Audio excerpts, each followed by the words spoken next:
최근 온몸에 힘이 빠지는 느낌이 들었다는 김무력 씨. 입맛도 없어져 음식을 거르기 일쑤였고 한 끼를 먹어도 삼키는데 불편함을 느꼈다는데요. 그 때문인지 잦은 기침에 이어 폐렴까지 왔다는 김 씨. 자, 과연 그에게 무슨 일이 생긴 걸까요? 영양실조 아닌가요, 그냥? 못 드셨으니까. 뭐 딱히 좀 날씨도 더워지고 그러니까 입맛 떨어져가지고 정말 우리 수연 씨 말대로 영양 부족 아닐까요? 그래서 폐렴도 오고 그런다. 네네. 그냥 정답은 근감소증으로 면역 기능이 떨어졌기 때문입니다. 근육은 실제로 면역력을 상징하는 증표이기도 하고요. 그래서 근육량이 감소하면 면역도 떨어지고 폐 활량도 감소해서 여기 그 폐렴 등의 감염 질환 등이 생길 수가 있습니다. 폐렴과 연관. 네. 아니 어쩐지 제가 그 속근육이 빠져서인지 해가 지날수록 면역력이 엄청 안 좋아진 거예요. 올 초에는 제가 그래서 기침을 조금 달고 살았어요. 그러니까 이 힘든 날은 좀 뭐 입안이 까끌까끌하다고 하잖아요. 맞아요. 그럼 밥 상세히 드시고 모래 하시는 것 같다 그러고. 네. 근데 이게 그냥 단순히 컨디션 때문인 줄 알았거든요. 그런데 속 근육 때문일 수도 있다는 거네요. 네, 실제로 이 기도 주변에 있는 근육이 싸고 있기 때문에 걔가 약해지거나 아니면 기능이 떨어지게 되면 삼킴장애가 생길 수가 있고 그 삼킴장애가 생기면 그 사이에 이제 염증 반응이 이제 같이 유발돼서 폐렴으로 잘 동반되기도 합니다.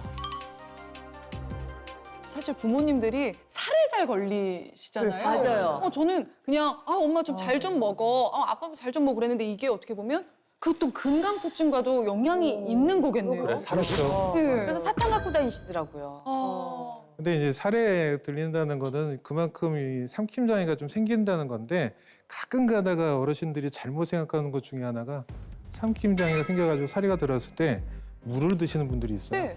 근데 그 물을 먹으면 오히려 사리를 더 많이 만들고 기도로 넘어가는 게 위험성이 생기고 아, 그래요? 폐렴의 위험성이 훨씬 더 높아집니다. 그러니까 그런 분들이 있으면 기침을 시키는 거지 예, 물을 드시게 하면 안 우리 되고요. 꼭 물먹이잖아. 예, 그만큼 이 기도 주변의 근육이 약해지면 폐렴의 원인이 된다는 얘기입니다. 네. 이거 잘 배워놔야겠다. 네.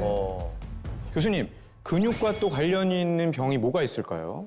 네, 근육은 혈당을 조절하고 지방을 분해하는 역할도 해서 대사 질환이 생겨서 당뇨와 관련돼 있는 질환들이 이제 생길 수가 있습니다. 그래서 만성 대사 질환을 앓을 확률이 그만큼 높아지고요. 실제로 젊은 남성에서 팔다리 근육량이 줄어들면 당뇨병 발병 위험이 약 2배 높아진다는 연구 결과도 있습니다. 이제 저희 어머니는 이제 근육이 줄어들면서 혈관이 조금 이렇게 드러나선지는 모르겠는데 이게 피 흐르는 게 좀 느껴진다라는 얘기를 하셨던 것 같아요. 예, 그게 근감소증이 생기면서 심장 쪽에도 문제가 생겨서 네. 심혈관 질환이 생겼을 가능성이 충분히 있다는 얘기입니다. 혈관 질환이요. 네. 저희 그 어머니가 실제로 고혈압이 있으셔서 약을 드시고 계시거든요. 그럼 이게 근감소증과도 연관이 있다는 건가요? 예, 근육은 또 다른 심장이라고 부를 만큼 피 순환을 시키는 펌프 역할을 하거든요.